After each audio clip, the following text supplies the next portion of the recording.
Bismillahirrahmanirrahim. Assalamualaikum warahmatullahi taala wabarakatuh. Ismi Nur Humairah binti Muhammad Sahanizan, nombor matrik 054109. Okey, untuk hari ini Umay akan terangkan kepada anda semua hadis yang ke-29. Tajuknya adalah pintu-pintu kebaikan dan laluan petunjuk. Okey. Seperti hadis yang ke-29, matan hadis ini diriwayatkan dari Tirmizi dalam bab imani, iaitu bab yang menceritakan tentang kehormatan sembahyang. Okey, nombor hadis ialah 2619. Okey, huraian daripada hadis itu, hadis ini sebenarnya menjelaskan tentang amalan-amalan soleh yang membolehkan seseorang untuk memasuki syurga dan menjauhkan mereka dari neraka Allah. Allah juga telah mengutuskan para rasul dengan membawa kitab-kitab mereka sebagai petunjuk. Oleh itu, Nabi SAW telah bersabda kepada Muaz, "Sesungguhnya kamu telah bertanya sesuatu perkara yang agung." Baginda SAW juga telah bersabda kepada seorang lelaki yang bertanyakan tentang perkara yang sama, sekalipun kamu meringkaskan pertanyaannya. Tetapi sebenarnya kamu telah bertanyakan sesuatu yang besar dan memerlukan jawapan yang panjang. So, daripada kisah ini menceritakan ada seorang hamba ni, itu Muaz telah bertanya satu perkara yang menyebabkan jawapan tu, pertanyaan dia tu memerlukan jawapan yang sangat tepat dan jawapan yang panjang, detail lah. Okay, seterusnya akan masuk dari part maksud perkataan. Yang pertama, as-saumul jannah, maksudnya puasa itu benteng, dalam kurungan pemelihara. Maksudnya puasa ni adalah menjaga kita, pemelihara kita, iaitu puasa merupakan pahalan daripada memasuki neraka. Yang kedua, sodaku tonfa'il al-khutbah, sedekah ini menghapuskan kesalahan, iaitu sedekah memadam kesan-kesan kesalahan sehingga tidak meninggalkan sebarang kesan. Okay. Yang ketiga, jawful lail, pada tengah malam, iaitu pada tengah malam atau pada waktu malam. Yang keempat, tatajawufi, iaitu merenggangkan diri, bangun dan menjauhi. Yang kelima, zarwatus sanamah, bonggol yang terdapat di belakang unta.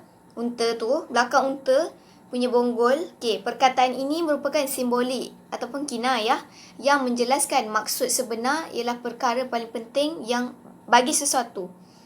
Nak menjelaskan simbol kinayah.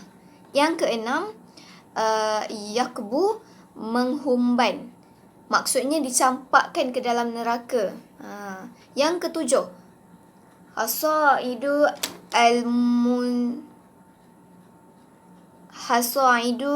al-sanatahum, iaitu hasil tuaian lidah mereka, dosa-dosa yang dilakukan oleh lidah-lidah mereka. Itu ada 7 istilah. Jadi itu sahaja Pak Umay. Seterusnya Aisyah akan sambung. Terima kasih. Assalamualaikum warahmatullahi wabarakatuh. Nama diberi Aisyah Maisarah Mazlan, bernombor matrik 052115. InsyaAllah pada hari ini saya akan menyambung perbincangan sahabat saya yang sebelumnya, masih lagi dalam hadis yang ke-29, iaitu pintu-pintu kebaikan dan laluan petunjuk. Okey, kita terus sambung pada kandungan hadis. Kandungan hadis yang pertama ialah antara amalan soleh yang memperoleh ganjaran syurga. Okey, antara amalan soleh yang pertama ialah puasa. Puasa dekat sini bukanlah puasa di bulan Ramadan, kerana puasa dalam bulan Ramadan tersebut telah disebutkan dalam hadis, tetapi puasa selain daripada puasa bulan Ramadan, seperti puasa sunat hari Isnin Khamis, puasa pada hari-hari putih. Okey. Antara ganjaran puasa ialah menjadikan benteng kepada pelakunya daripada api neraka.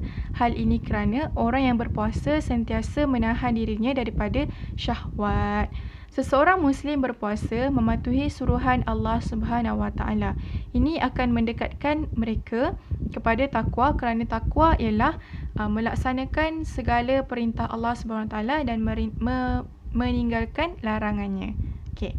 Orang-orang yang berpuasa akan menjadi seorang yang bertakwa dan bersih daripada dosa-dosa dengan sebab puasanya itu. Okey, amalan yang kedua ialah bersedekah. Sedekah dekat sini juga bukanlah dimaksudkan sedekah zakat. Zakat juga dikira sebagai sedekah. Tetapi sedekah dekat sini selain daripada zakat. Kerana zakat telah disebutkan dalam hadis.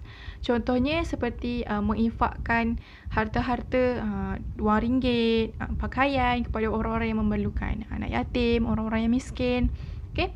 Sedekah dapat menghapuskan dan melebur dosa-dosa kecil yang berkaitan dengan hak Allah SWT.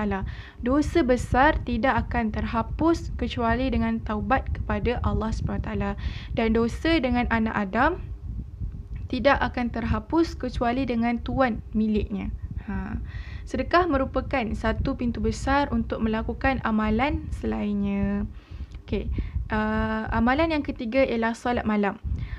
Solat malam ialah sembahyang sunat pada waktu malam selepas tidur.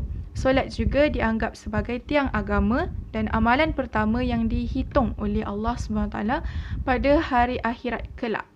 Solat juga adalah yang membezakan antara kita sebagai orang Islam dengan orang kafir ataupun orang yang bukan Islam. Okay, amalan yang terakhir sekali ialah jihad. Dari segi syarak, jihad membawa maksud mencurahkan segala kesungguhan bagi memerangi orang musyrik. Jihad adalah pintu utama bagi pintu rahmat. Hal ini demikian kerana Allah menjanjikan rahmat dan keredaan bagi orang yang berjihad ikhlas kerana Allah SWT. Okey. Seterusnya ialah pengajaran hadis. Okey, pengajaran hadis yang pertama ialah para sahabat memberi perhatian yang sangat besar bagi melakukan amalan yang memasukkan mereka ke dalam syurga. Kita sewajarnya mencontohi para sahabat, berlumba-lumba melakukan amalan kebaikan. Okay, yang kedua ialah amal perbuatan adalah sebab dimasukkan ke dalam syurga jika Allah menerimanya, dan ini tidak bertentangan dengan sabda Rasulullah SAW, iaitu tidak masuk syurga setiap kalian dengan amalnya. Okay, maksud yang cuba disampaikan daripada hadis ini ialah amal dengan sendirinya tidak berhak memasukkan seseorang ke syurga selagi Allah belum menerimanya dengan kurnia dan rahmatnya. Dan pengajaran hadis yang terakhir sekali ialah kita hendaklah mentauhidkan Allah dan menunaikan kewajipan supaya memperoleh ganjaran syurga Allah SWT. Sekian daripada kami. Wabillahi taufiq wa hidayah. Assalamualaikum warahmatullahi wabarakatuh.